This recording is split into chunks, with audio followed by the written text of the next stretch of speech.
এতিয়া মানে ক'ত আছো মই নিজে ক'ব পৰা নাই। মোৰ ভৰিৰ তলত পৃথিৱী আছেনে নে মোৰ ওপৰত স্বৰ্গ আছে। মোৰ আজি দিনটোৰ আচলতে মই ভাষাৰে বৰ্ণনা কৰিব নোৱাৰা এটা দিন, যিটো মোৰ কাৰণে আছিলে এটা সপোন।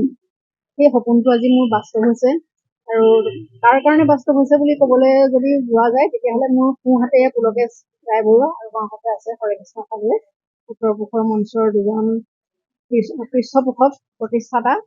তেখেতলোক দুজনৰ কাৰণে আজি মোৰ এই দিনটো চাবলৈ সৌভাগ্য আহি পৰিছে।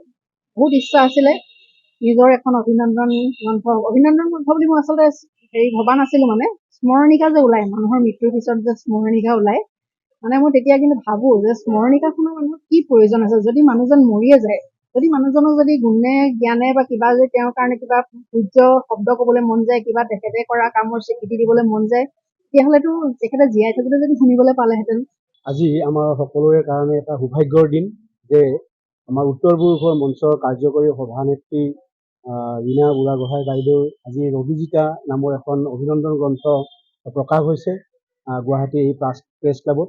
গতিকে এই ৰবিজিতাৰ পাতে পাতে বাইদেউৰ অলিখিত বহু জীৱনৰ কাহিনী ইয়াত পৰিস্ফুট হ'ব, দেখিবলৈ পাব। ৰবিজিতাখন আমি ভাবিছিলোঁ আমাৰ মাহেকীয়া সাহিত্য সংস্কৃতিমূলক আলোচনী জোনাকত মানে তেখেতৰ অনুৰাগী যিখিনি আছে, শুভাকাংক্ষী যিখিনি আছে, আমি সেইখিনি লেখা সম্বলিত এখন কিতাপ উলিয়াম। কিন্তু কালক্ৰমত মানে কথাবিলাকে মূৰত পেলালে।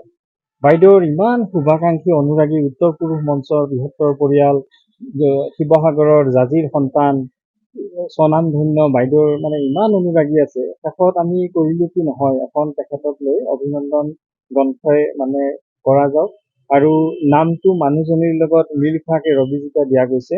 ওৰে দিন ওৰে ৰাতি কাম কৰি থকা সমাজৰ হকে, আৰু মানুহ এজনক তেখেতে বাইদেৱে সম্পূৰ্ণকৈ মানে পঢ়ি পিনে এটা কবিতাৰ আকাৰত লিখিব পাৰে।